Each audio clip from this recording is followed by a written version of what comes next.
At that particular meeting, we will have, or I guess the CDFA will be there with several members and have table type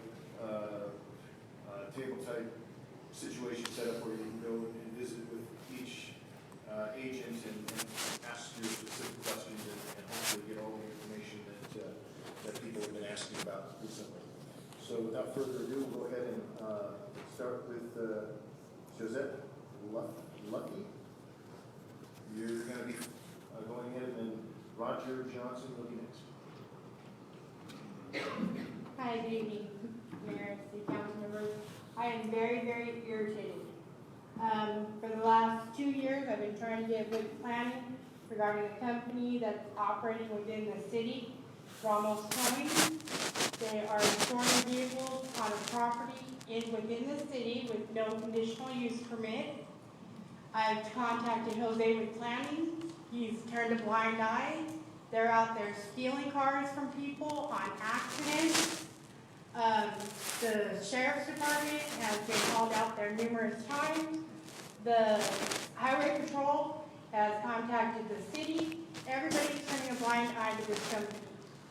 We, as good tow companies, who I actually tow for the city of Jurupa Valley, I used to tow for the Sheriff's Department, I don't understand, I don't know where else to go, that this company is continuously allowing to be conducting business within the city.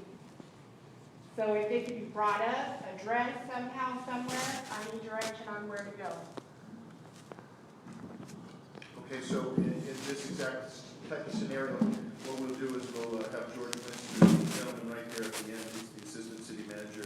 Okay. He will get your phone number, contact information, and he will have staff look into it, and then he'll personally follow up back with you. So now you have a face and a person you can reach out to. Sorry, George. Okay, go ahead. The next speaker is Roger Johnson, and then after that would be Victor R.M. I gave my minutes to Donna.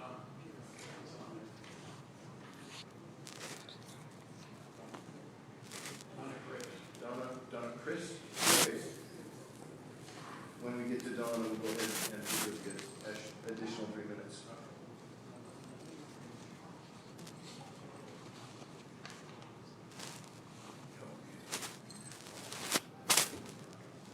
Victor R.M.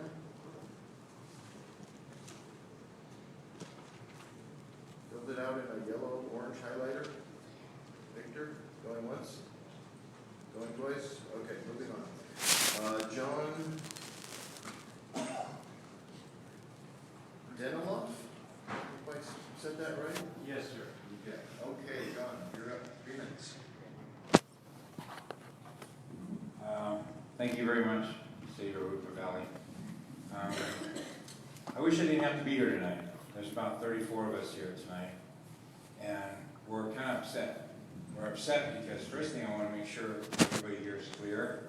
I hear a lot of people here in the City of Jurupa Valley call the Sheriff's Department the Sheriff's Department.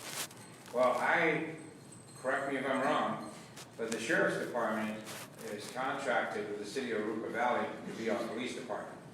So, I'd like to tell everybody here that it's your police department.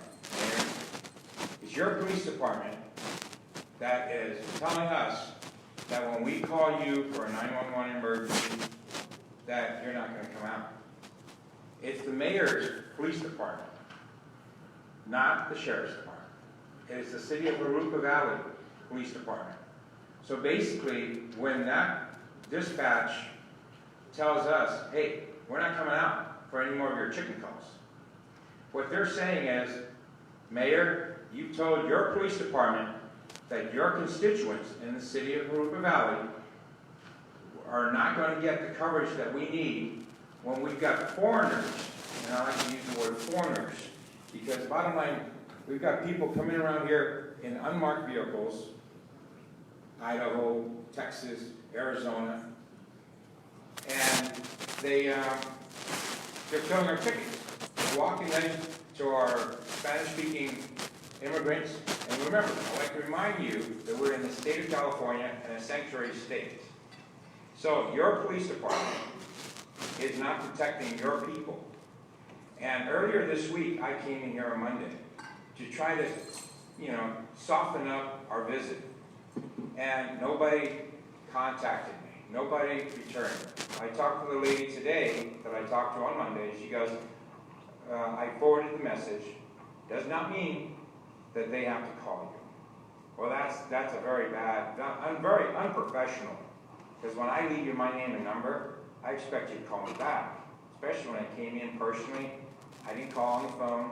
I didn't, I personally came in here in my bird shorts and my bird shirt. Right? I want to show you my bird because I want you to come get this. That's what you're doing. You're killing our chickens. So I'm dressing like a bird. All right?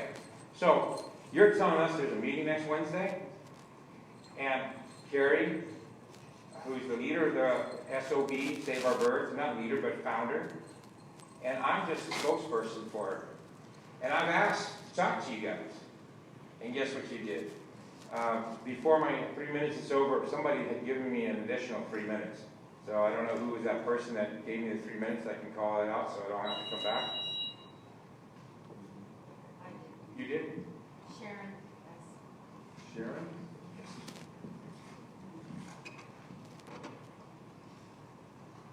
You'll have 3 more minutes. Have 3 more minutes? All right, great, thank you. So, with that said, this is what we expect from our city council. We expect you to come out there with a chicken kill, because the state of California has the highway patrol, okay? They are there to protect these people. At the beginning, I've been doing this for a month. At the beginning, I thought the CHP was there because they loved us. I found out they were there to protect the kill team. I was so embarrassed, because when I see a cop, when I see a police officer, man, I get excited because I feel safe. They're not there to protect us. So this is what I told all of our people. This is what I told them. Call our city councilman. Call our senators or state. Call everybody. Even if you know that you can't do anything for us, it sure would be nice if you stood out there with us. Just stood there and just say, John, I'm so sorry. Or Gina, who lost her 7 pets, I'm so sorry. That's what we need from you guys. Because we know the fact. We know Gavin Newsom. We know this is a democratic state. We know this is union-based. We know that the Jurupa Valley is a small city, and we're understaffed, under budget, and you need some great ideas. And that's another thing, since you brought it up, right? I asked at one of the meetings to be part of your Stop Riverside from your electrical lines. Has anybody contacted me? No. I'm hurt. I'm hurt because I found some information that might be helpful to you guys. You guys are professionals. You got to do everything black and white. Guys like me, we don't. We get people giving us information all the time. Until you get a bigger budget, folks, you should be reaching out for a guy like me. And here's your suggestion, or it's my suggestion to you. You got that police department who won't come out to protect us, right? Put them out there on Van Buren. Give them a ticket. Everybody that's coming out of Riverside every morning, give them a ticket. Give everybody a ticket that's coming into Riverside. Start educating these people. And as soon as you give them a ticket, give them a flyer, show them about the electrical line, right? And then the same thing, same concept. Wherever downtown on Rubio, give them a ticket coming in. Give them a ticket going out. Teach our people in the Jurupa Valley, don't go through Riverside. Go around. Don't spend money in Riverside. Go around. This way, if we bleed them dry, they might think about putting the electrical lines underground. Now, just so you know, I ran for city council and I lost. Not because I wasn't good enough, because Ward 7 is a religious ward. Seventh-day Adventists and the Mormons are running off to see who gets elected. So we're still in the same hole that we are in Riverside and Ward 7. My Hispanic community will not be represented. All right? Thank you for the time. Appreciate it. And we appreciate your value and sincerely do understand your comments. Can you imagine if I was working on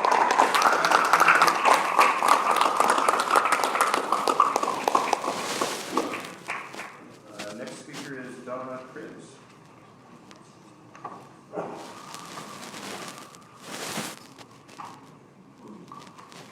Hello, I'm Donna Cribbs. I live in Nuevo, California. This fine? Okay, I'm Donna Cribbs. I live in Nuevo, California. On this last Tuesday, June 4th, around 10 in the morning, police knocked on my door. And they were the California CHP, Highway Patrol. And I don't remember them showing me any warrant, no warrant. And I didn't get any copy of any warrant. And they said, we're here to kill your birds with the CDFA and the USDA. So I had to just grab my bathrobe, get out there. Right away they started shoving papers in my hand saying, sign this, sign this, sign this. I didn't have my glasses on, I didn't have a chance to get them. And I couldn't hardly see what I was having to sign. I just had to try best I could. I have cataracts in my eyes that need to be operated on right now. And I couldn't see what I was signing, but I did see a paper that said, we want permission to kill your birds and you don't get a chance to appeal. I said no to that. I did not sign that. But, excuse me. They did not show me any proof that Newcastle disease is in our county. No proof. We had our birds tested the Sunday before, 10 of them, by the CDFA and the USDA. The results were not back yet. This is the fourth day. They said 3 to 4 days they'd have test results. No test results as of tonight. So, and our birds are healthy. There's nothing wrong with we have chickens, ducks, and geese, and peacocks. They're all healthy and fine. And I've studied what Newcastle disease is in my chicken books, and I know what signs there would be if they had it. And there is none. And this is just a sampling of what I see going on in Paris and others around me. And so they didn't show me any sign. They came out there and they commenced to kill, and I heard 4 pops, and I saw them go out there with their guns on my property, private property. What happened to our constitutional rights of private property and privacy to live free on our land without government intrusion? I see it gone out the window. And so they commenced the killing, and I sat where I could watch them, everything they did. And they stopped all of a sudden. They went in the chicken house, and then they came back out, and they stopped. And I thought, what's going on? And my husband had got there by that time, because I was alone when they first came, just me. And so he got there, and we went up and said, what's going on? And they said, oh, you're in the wrong zone. They weren't even supposed to be killing in our area. It's not in the red zone. But yet they were. And then they got calls from somebody, and all of a sudden they stopped and said, oh, we're sorry. You know, they'd already killed 4 birds, but they're sorry. And we just really feel like our constitutional rights have been walked all over. And we're upset. And we'd like to see a stop to this kind of Gestapo action. And I think somebody has given me more time. You have 2 more to go. Okay.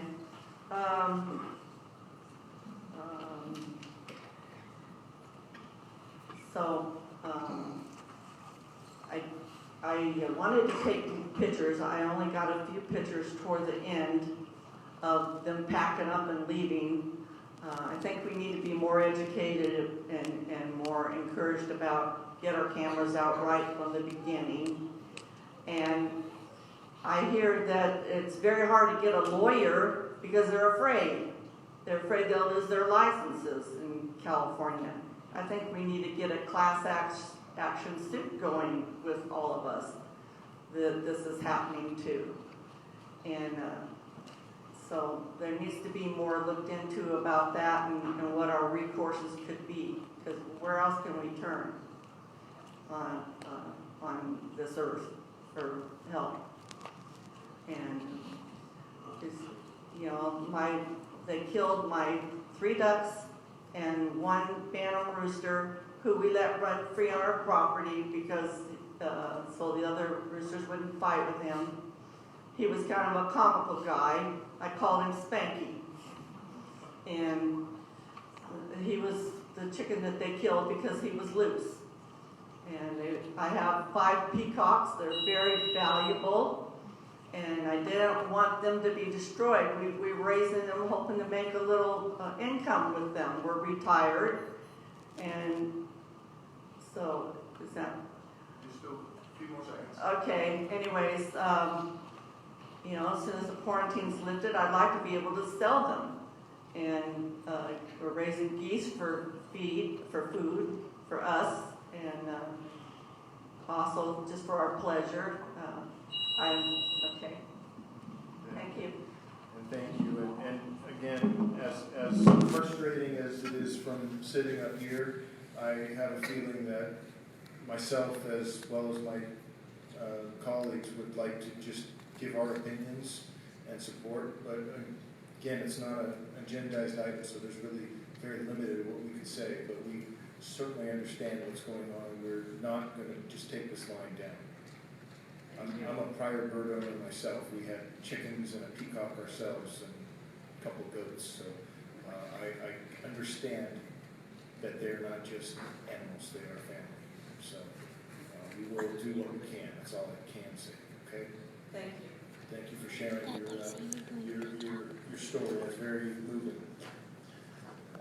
The next speaker is Richard.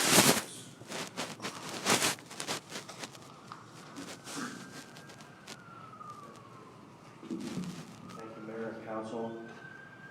Yes, on May the 30th, I had taken my wife to the doctor. I came home, and there was a kill notice for my chickens and my birds on my fence. So that was, by the time we got home, it was too late to call. They gave me a number to call. They said I had 24 hours to try to get an appeal. So the next morning, at 6:30 in the morning, I called the number they gave me. I got a recording telling me that they worked from 7 a.m. to 7 p.m. And so at 7:05, I called them again. And what I got was a recording telling me due to the Newcastle disease, their workload was very heavy. They probably couldn't get to me, but they would return my call. I left my name, my phone number, my address, and the reason why I was calling. And at that, I didn't stop there, though. I looked in the phone book, and I got the address and the phone number for the CDFA office in Sacramento, and one in Ontario. There's one in San Diego. So I went to the one in Ontario, and I knocked on their doors. They have padlocks with, you can't get into them. They look out through these dark windows at you to see who's there. Finally, a gentleman did come out to me, and he explained to me, he says, if you have the kill notice, there's nothing we can do. They have to abide by. Just trying to tell me how horrible the disease is. And I explained to him, yes, I know, but my birds haven't been tested at that point. So, anyways, on the 30th, I'm sorry, I went ahead and, you know, there's not much I felt like I could do at that point. I had my hands tied. But on June the 2nd, on Sunday, there was a gentleman who came to my gate again from the CDFA, and he explained to me, he says, no, we're going to swab your birds. We're what we call a clean team. We're going to swab them, and then we'll go from there. And so we asked him, well, will you be killing my birds? And the answer was no, we will not be killing your birds until the test comes around. On June the 4th, they showed up. That was on a Sunday. On June the 4th, on Tuesday, the kill team showed up at my property. Now, they did come in. I was not home. I asked them to notify me so I could be home with my wife, so she's not by herself. They came in. They went ahead and told her, she showed them the notice from the gentleman on the 2nd. They said that didn't matter. We don't care. We're here to kill the birds, right? They would give her a chance to get her glasses. She couldn't read what she was trying to sign there. And if they did the test on June the 2nd, I should have had till today, June the 6th, to know whether my birds were infected or not. As of right now, I still haven't received a call from them saying that my birds, and they said if you don't receive a call, your birds are probably, the test was negative. Okay? But they didn't wait. They went into my property, they backed their trucks up, they went ahead and killed 4 of the birds, and then in the midst of this, they stopped. And so they were standing out front. I went out there to ask them, gentlemen, what's going on? And they informed me that they were contacting Sacramento, that there was a call came to them that it was confusing, and they wound up that they were in the wrong area. That's what they told me. We're in the wrong area. Now, then I feel like wrap it up. Your time has expired. Oh, I'm sorry. Oh, was that extra time? I had an extra 3 minutes, sir. Who gave you the 3 minutes? Just a moment here. Kaya? Kai Esteban? Yeah. Okay, yes, you have 3 more minutes. Okay, She thank wrote it you. in the corner, I didn't see it. Okay, my No. apologies. Keep going, So- please. After they killed the birds, after they'd entered my property where there's signs on the property that says private property, no trespassing, then they told me, they said, well, sir, we're awful sorry, we can't bring the birds back, but we'll reimburse you for the birds. But it's a little bit too late for that now. They have already entered private property. Whether it's a mistake with Sacramento or Ontario, or whether they just can't get together, I'm not sure what the problem is there, but I felt like it was very unprofessional the way that they went about doing it. And I feel like they just violated my rights as an American citizen to private property, and they killed my animals. And all they could say was, gee, we're sorry.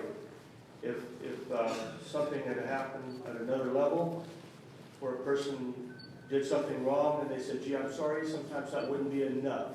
There's legal action that has to be taken. I'm trying to speak for the rest of the people that have birds. It's not fair that they should just be able to come on our property and just order you to stay out of the way and bring their own police department with them. And they just they treated us like we were criminals. I had 3 of their trucks backed into my yard. I had 5 of their cars and about 3 or 4 highway patrol vehicles sitting in my front yard. You'd think I'd kill somebody and bury the bodies in the backyard. And I thought, come on, guys. And their way of addressing us as people, it feels like it's just like we're nothing, we're nobody. They can just push us out of the way. I understand that the Newcastle disease is a bad disease, but I'm thinking that there's got to be another way that they can get with the people and talk to us, civil, as if we had some common sense. They act like we have no common sense at all. And it's just violating our rights, and I'm here just to speak so that other people will know what to expect and what's going on. It just doesn't seem fair. And the fact that they were on private property and they did this, and then they found out that they were in the wrong area, that's not right at all, sir. I'm pretty much done. Great, thank you again. Appreciate you sharing. Thank you. I'm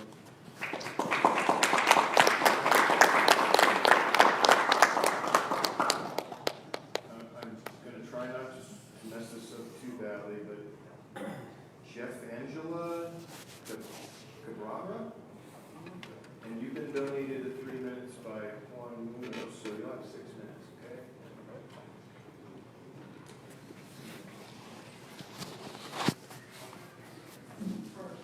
Good evening, council members. My name is Jeffrey Angelo Souza Cabrera. I'm actually a resident of San Diego, California. I'm a graduate student of public health at San Jose University. I'm here tonight to represent my father, Anastasio Cabrera Jr. And I'm here to speak in regards of the virulent Newcastle disease that was supposedly affecting the bird livestock of rural communities in this area. The California Department of Food and Agriculture, or the CDFA, have been abusing their power and are harassing the rural communities of the Inland Empire. Members of the CDFA have no regard for public safety and are not respecting people's rights of their private property. They have been using live ammunition to kill these birds, which I've heard from the testaments previously. And there, even there are reports from our other neighbors that the bullets are ricocheting into their yards. So that's where children are playing, other innocent pets, dogs, cats, all those. Many of these members have been failing to provide proper forms of the Order 90 in regards to the CDFA members. For all we know, these people can be anyone.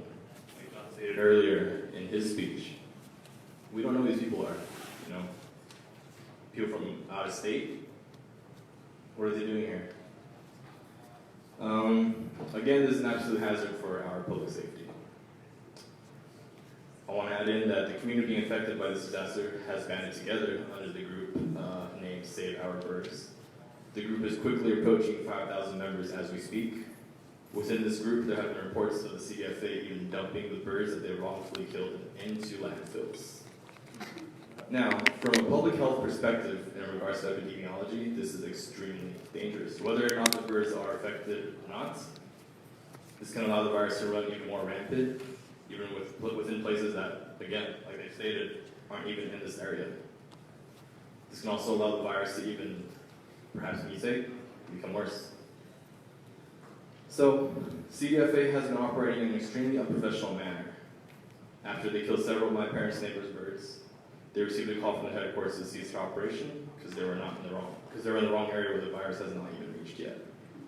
Again, reinstating what has been previously said. That's all I've written for my part of the speech, but I will keep going since I do have more time. Mayor, I'm glad that you were able to say that you have owned livestock before everything that they've owned. For the other members of this council, I want to add, whether or not you've had livestock, the people of this rural community, the land that they own, the livestock that they own, this is their American dream. A lot of these people, they came a long way, you know? My family were Filipino immigrants. We originally came from the Central Valley, around Delano, Bakersfield, California. We moved here because the land was abundant, and it was very cheap, for the most part. So to say that, you know, as stated before, there's these Gestapo-like people, that's pretty serious, coming into our lands, killing our animals wrongfully. That's definitely not right. And that's why I'm here to represent my father, which couldn't be here tonight because he had other farm work to do. But I don't want to speak on his behalf. You know, this is really his American dream. This is him taking care of the livestock every day. He has chickens, goats, ducks. He does that every day, you know, they're retired. That's literally his passion. That's his therapy. You know, he's a diabetic, but he's still walking around. And thank God, because, you know, as we know, when you stop moving, that's when the disease really kills you. So I'm really thankful that he was able to find an acre of land in Nuevo, California, to be able to keep doing what he loves. And I'm really appreciative of God for bringing everything together, because they found that plot of land when I graduated from San Jose University in 2016. So I was able to help them move out from the Central Valley, where my mom's health was being affected from, you know, all the pollution out there. So we are really thankful that we found this area, but now that the CDFA is tormenting the rural community, it's a problem. It's definitely a problem, and it's an issue with me, even though I'm out there in San Jose, California. Yeah, it's only an hour and a half away, less than that, but I want to be part of this fight, this battle, and maybe I'll try to go to that meeting as well, where the CDFA will be present. But again, I'm glad I was able to speak for the behalf of this community. Everyone here is new to me. I came here with my mom, my nephew, and our neighbor. So everyone else here is pretty much new to me. But that's what I want to say, and I want to thank you for your time. We thank you as well.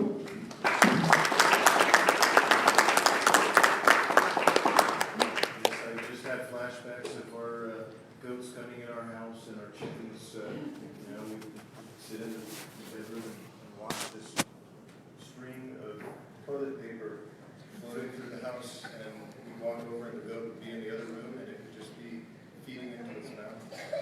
Yeah, our animals lived in and out of our house. So, yeah, I get it. We get it. The next speaker, Amy Irwin.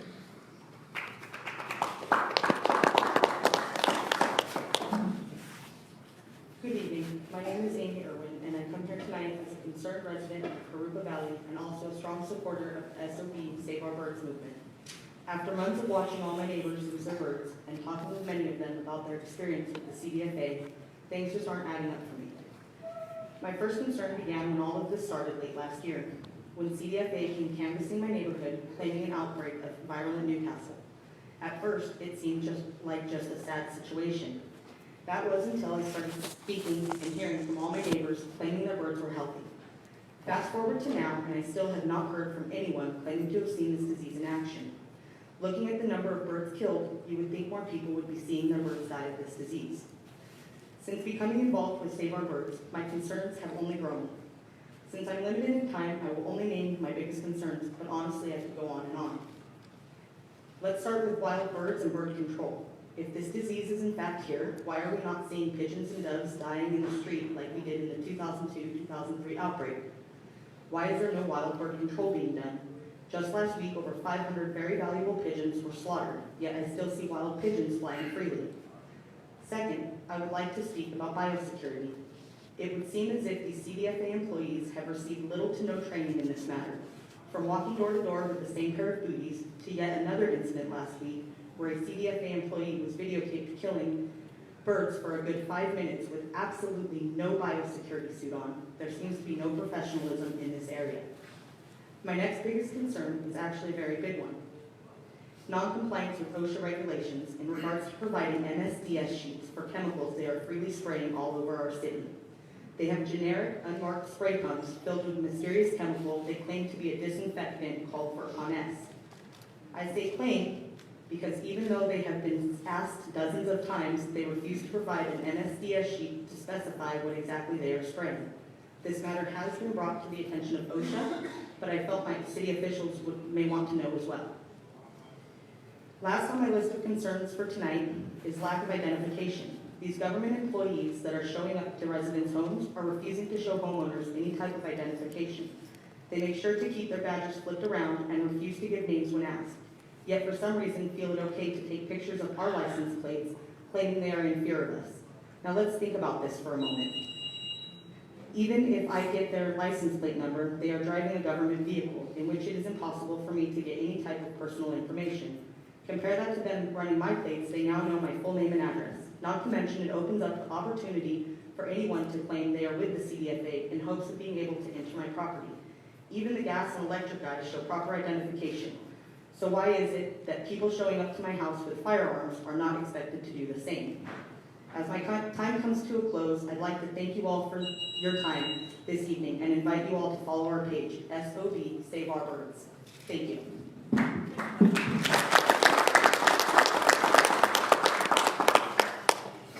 And Bill Brendo.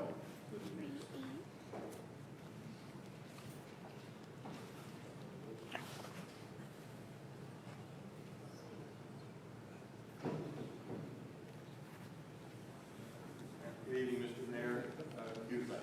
Thanks so much.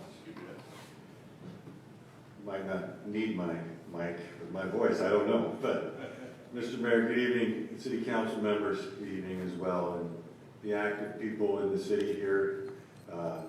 My nickname here in Jurupa is Jurupa Bill, Cowboy. And I've been sent on many different tasks in Jurupa. I'm a founding brother of the city of Jurupa Valley. I would volunteer for Jurupa Valley for many years before it was a city, while it was trying to become a city, while it became a city, and I was able to work and establish communications in the first city hall on my own, and I have contributed many hundreds of hours here volunteer. I will be volunteering at the rodeo again this year, working security, bringing people safely into the grounds on horseback and parking their vehicles there. Worked many years in the river bottom on horse patrol with Equestrian Trails Patrol, sworn, and I would like to at this time dedicate all my time, including what I'm going to do tomorrow and the next day, and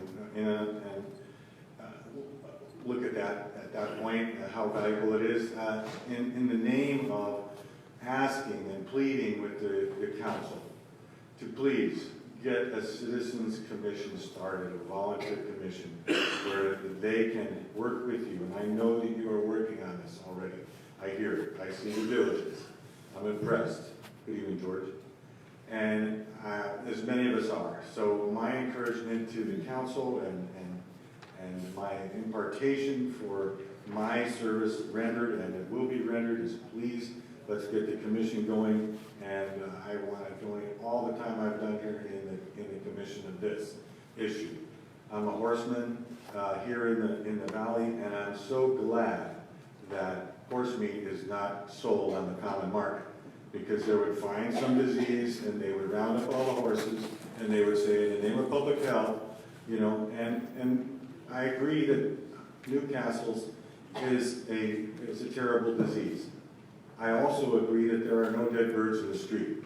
Therefore, the science is incomplete, and it's not a science, it's a practice. It's a practice of killing. And there's a lot of practice going on. And I would say that not only is it affecting the homeowners and the people and the animals, that can you imagine walking by the kill site of your favorite parrot that was 40 years old and was strangled or whatever in front of you, and you'd go by that spot, your property would be basically devalued, you'd be unhappy. So I'm an advocate of science, and this is just not that. This is a situation where it has gone on video, out of control. All my service dedicated to this issue. Thank you so much.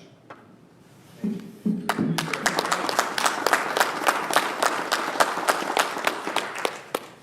And next is Grace.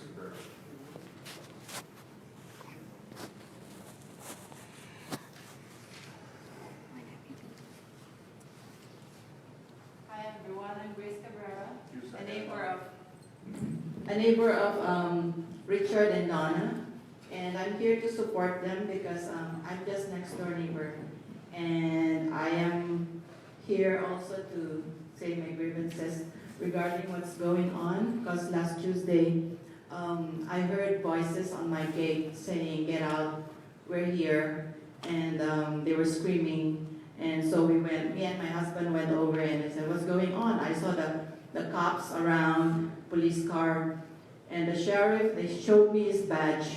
They said that we're here. And Michael Abbott, the supervising special investigator, also showed up in my gate saying that we're here to kill your birds. And I said, what's going on? And they said, "Are you familiar with the disease that's going on?" And I said, "No, my birds are okay, they're all healthy." And I said, "Oh, they're right there in your neighbor, they're killing their birds and you're next. So you need to open your gate because you're next." And I said, "Oh no, you can't get our birds." But my husband said, "It's okay, you can get them, but please don't kill them in our property because I can handle it," because he has a heart ailment and he's diabetic. So raising the birds is his therapy. So we're raising these birds for our food too. So they asked us, "So what do you do with the birds? You have a lot." And I said, "We're raising them for our food." And they said, "Oh, you know what? I think you have an option. You can butcher them in front of us, but you cannot keep them." And I said, "What?" "Yeah, since you said that you're raising it, so you can butcher them and then put them in your freezer for food later." And I said, "No." And then my husband said, "No, if you want our birds, just get them, and but please don't kill them in my property because I cannot look at them." So as soon as we're conversing, and they said, I heard somebody say, "Hey, stop!" But we can already hear the gunshots that they're running after Richard's and Donna's birds. And they heard that they stopped. They said, "We are in the wrong area."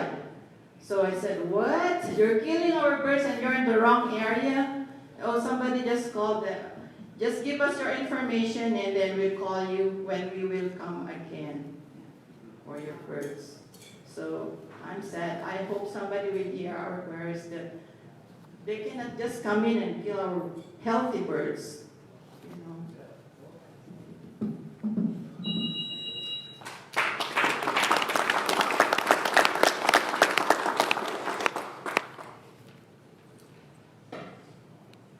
Okay, and the next speaker is Jennifer Schneider. You'll have 6 minutes.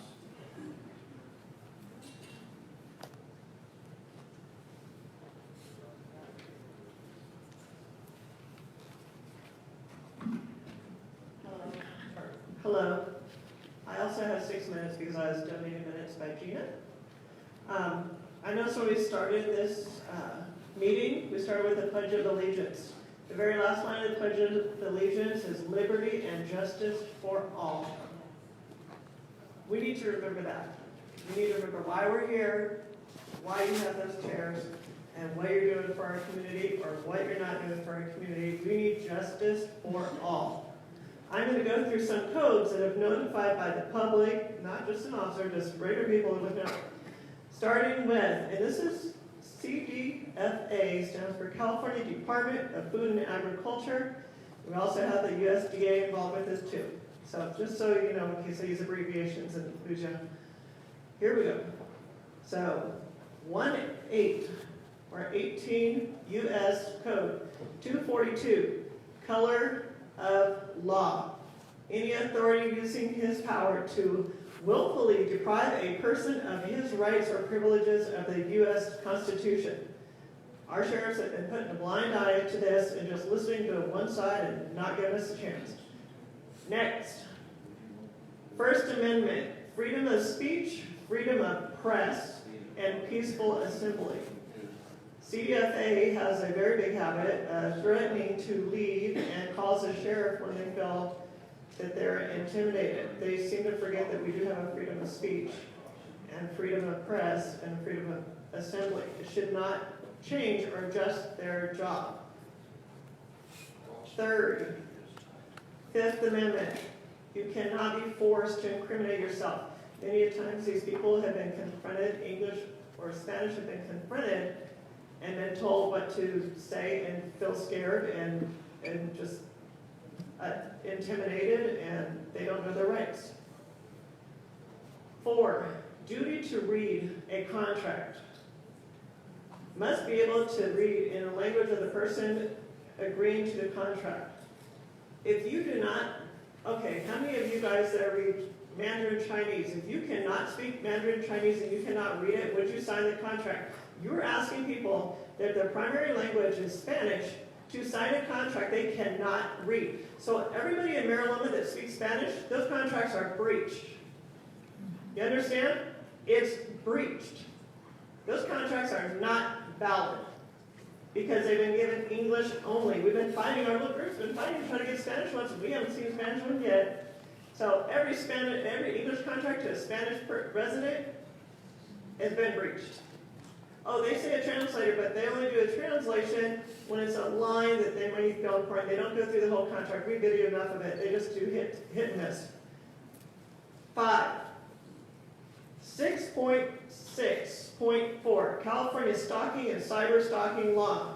CDFA, search protesters' information. CDFA has followed protesters and parents to the school parking lot.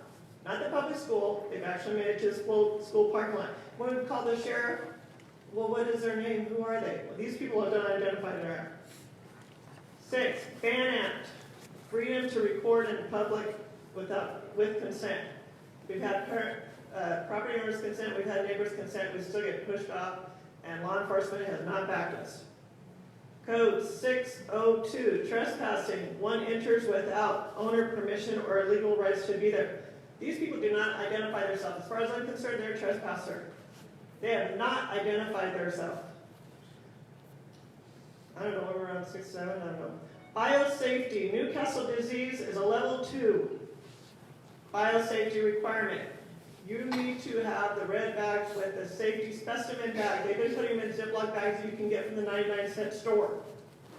The bags that these dead birds are put in are black bags that can be mixed up with the same black bag you put your green grass in. These bags are not identified at all. So Center of Disease Control, CDC, would have a field day if they had a clue what is going on in Maryland. Hazmat ID. All these trucks, there's not a hazmat on any of these trucks. If there's a car accident on the 60 freeway or the 15 freeway while they're going to the dump site, I have people that are in hazmat, that work in hazmat. How do we control a disease too that's spilled on the freeway? That's not properly tied down. Jurupa Valley, in many cases, I feel like you sold this out to the CDFA to do your code enforcement for animal, quantities and stuff like that. Yeah, maybe some people have too many chickens in their backyard and they're supposed to have 5 instead of whatever, how many roosters.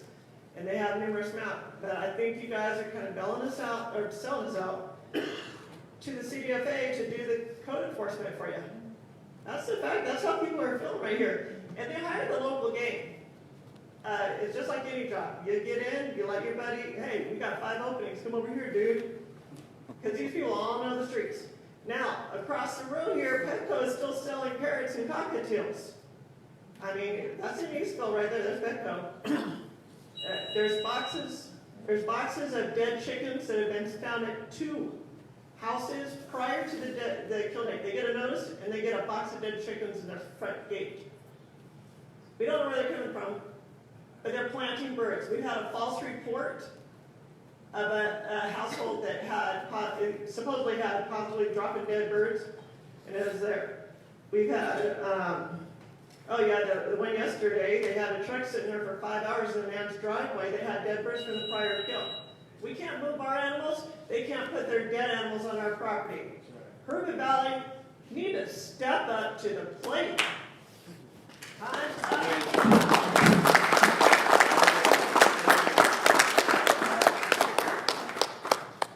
Okay, and the next speaker, Daniel Anita? Daniel? No Daniel. Okay, Spence Rogers, you have 6 minutes. Thank you, Mr. Mayor, councilman, city staff. For those of you that don't know me, I started here in 1963, right over here where the old Polo Loco is. Used to be the old Headley Horse Auction Barn. I started there in 63. I bought and took over the property in 68. I ran the auction there until I sold the property to a developer and who built the shopping center there. So I've been in this community a long time. When I quit and sold out in 1980, I assisted Mike Murphy down here, who owns the Mike's Livestock Auction right here on Limonite. And he had already had a chicken sale and a miscellaneous sale. When I closed up, he asked me if I'd come help him start the horse auction, which I did. I've been associated with Mike long before that because I bought the feed and stuff from him. I can personally attest to the Gestapo tactics that these guys do. When this thing first started several months ago, they called Mike at his home in Oregon and told him, you cannot have a bird sale because of the quarantine. We are going to have some officers there to make sure that no birds enter your property. Mike says, fine. He put on his Facebook page and everywhere that he could that there would be no more bird sales until this was over. That Sunday, these Gestapos, a man coming into the property with a pickup truck with a camper shell on it with 3 goats in the back.